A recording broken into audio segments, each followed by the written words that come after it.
we always hear, especially in our culture and our society nowadays, it's about independence and individuality. And the more I get older, the more I see the values of interdependence. The real kind of deep fulfillment and joy comes from community and, sitting at, for me, like a dinner table with friends and family. And I think to me that's the difference between kind of like candy and like nourishment.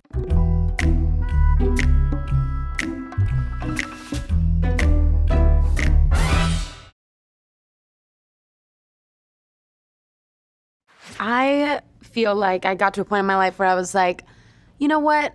I want to create my own joy. And so it was the first day that I was working with Scott Harris and Mike Sabbath in my house in LA.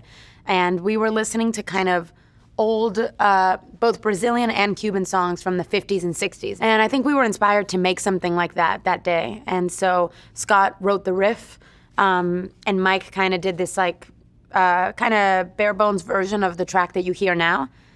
And my dog actually ran in the room, and it prompted Mike to be like, oh, he's on the track, this is fire.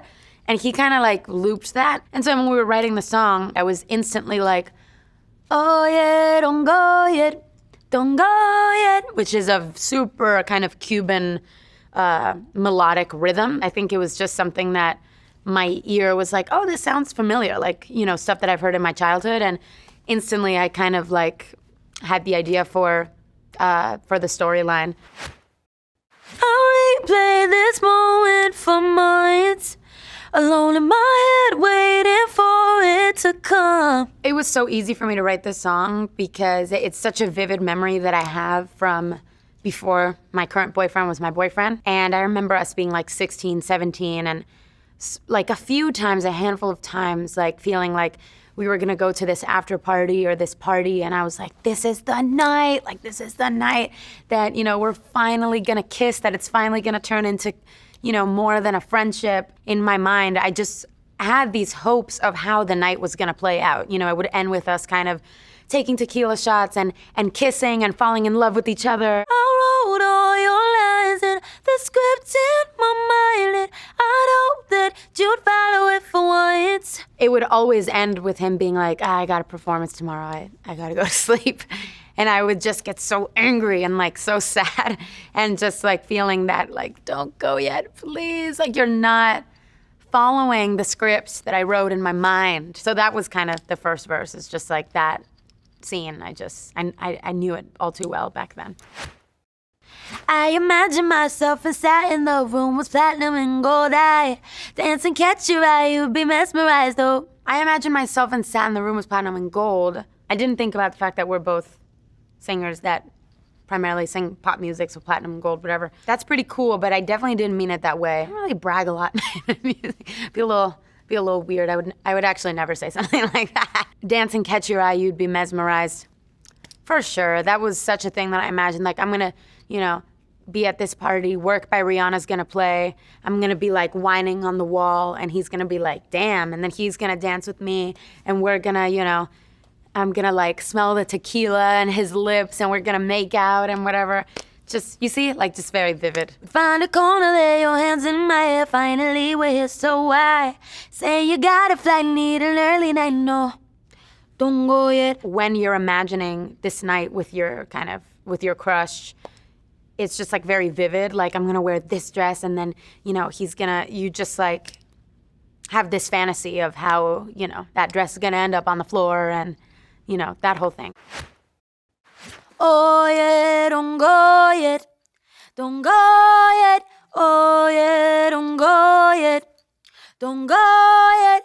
Oh yeah, don't go yet. Don't go yet. What you leaving for when my night is yours? Just a little more. Don't go yet. This happened to me and my current boyfriend so much, where it wasn't even necessarily that he had a flight, but it was like, he had a performance the next day, or, he needed to rest or whatever. He'd just be like, yeah, I gotta go. Like, I kind of want to go. Here's the thing, though. The tea is that this song was written, actually could be from both perspectives. I actually am remembering now that I actually wrote it from Sean's perspective, because 3 years later, it was the other way around. And I was the one that was like, yeah, I gotta go home. I don't want to stay. And he was the one that I remember one night specifically. He was like, no, please, like, come to this party with me. And I was like, yeah, no. Like, it was so fun seeing you, buddy. Like, I totally friend zoned him. So we both had this exact experience of each other. And I actually think when we wrote Don't Go Yet, I was more so writing from his perspective of the night that I was like, you know, I was in another relationship and I was like, just thought of him as a friend. And I was like, yeah, I think I'm gonna go to sleep. And now we've stopped doing that to each other. Now we go to sleep at the same time. Now we leave the party together. Baby, don't go yet, 'cause I wore this dress for a little drama. And I bet that you think that you know, but you don't, baby, come to mama. It doesn't even have to be a dress, like any outfit that I feel really good in, that makes me feel sexy and swaggy and pretty, whatever that may be. That's the one that I would have worn for a little drama. Now I'm, you know, in a long-term committed relationship, so I'm actually wearing the dress for no drama. I want peace, stability, and a secure relationship. Shout out to my therapist. So I'm no longer wearing the dress for drama. But if I were single, then yes, I would be wearing dresses for some drama, because you gotta have that too. This lyric, it took us a while to find something that sounded sonically good, and you know, we weren't trying too hard with the lyric, and it felt good to say because it's kind of rappy. But when we landed upon it, I was like, yes, I love this, because it's just like really captures that feeling. Like I just, you know, it's kind of like when you're gonna see your crush for a party that night, you're like, what should I wear? And you're like so excited for them to see you in that outfit. Sometimes I wear a dress like just for myself, but this dress, I wore it, you know, for some tea tomorrow with my girls. I get what I want when I want, and I get it how I wanna. And I want you, baby, gotta get you, baby. The key to getting what you want is not wanting it anymore. I'm joking, but kinda not, because that was the case in this song. Like I didn't want it anymore. And then, you know, the other person usually is like, huh? There's a lot of cultural emphasis on relationships, and I think that it's really about great relationships that are not necessarily romantic, but that fulfill you, people that you laugh with. And I'm not neglecting kind of like the, you know, the sexual and romantic relationships, because that's really fun too, and that's, you know, part of being alive. But I definitely think it's really important to know that you don't really need that. And that's how I think you end up getting in healthier relationships, when you feel like, you know what, as long as we make each other happy, then great. La la la la la la. La la la la la. When I was younger, I feel like I fully had relationships in my mind. Like I was just always in love with people from far away. If there was a night that I was gonna see this person, it would just be like for like weeks, I'd be like, oh my God, like this is the night. And like have acid reflux and nerves and everything. It was unhealthy, and I have talked about that in therapy, in my past self. And now I'm like, you know, in the nitty gritty of relationships, where it's like, you know, it's real, and it's like, it's messy, and you're flawed, and it's complex. When you're in love with people from far away, it's harder to get in that messy stuff. You're in love with the idea of it more than the person. Now I'm in love with the person. Oh no, don't leave yet. No te vayas, quédate. Oh no, don't leave yet. No te vayas, quédate. Stay a little longer. I know you really wanna stay a little longer. Well, that bridge group vocal, the oh no, don't leave yet. No te vayas, quédate, was all Mike Sabbath. Like I remember he came into my house the first day, and he already had something like this that he laid down into the mic, and I was like, what is that? That is so dope. Where it didn't have the lyrics yet, but he had recorded it, just him with his vocals.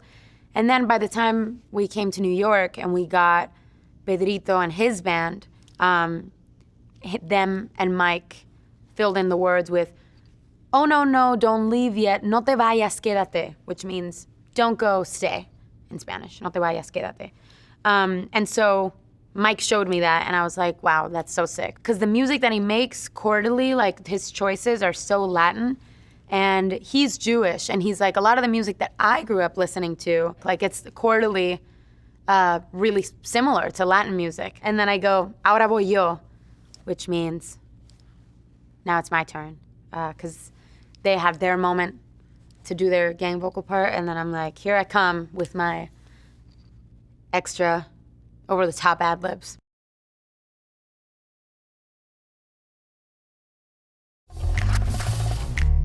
My family has been tied in this album in so many ways. In the video, my grandpa was kind of the voice on the radio that you see in the beginning of the video.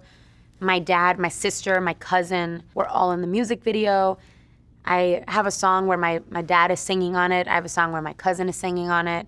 And I've finished writing and recording the album, but I'm still thinking about ways to involve my family and also like friends into the album more because, yeah, that's what it's about. I can't wait for, me to be able to sing the song that I did with my dad on stage in Mexico City. And, basically it's about me not wanting to be alone on stage.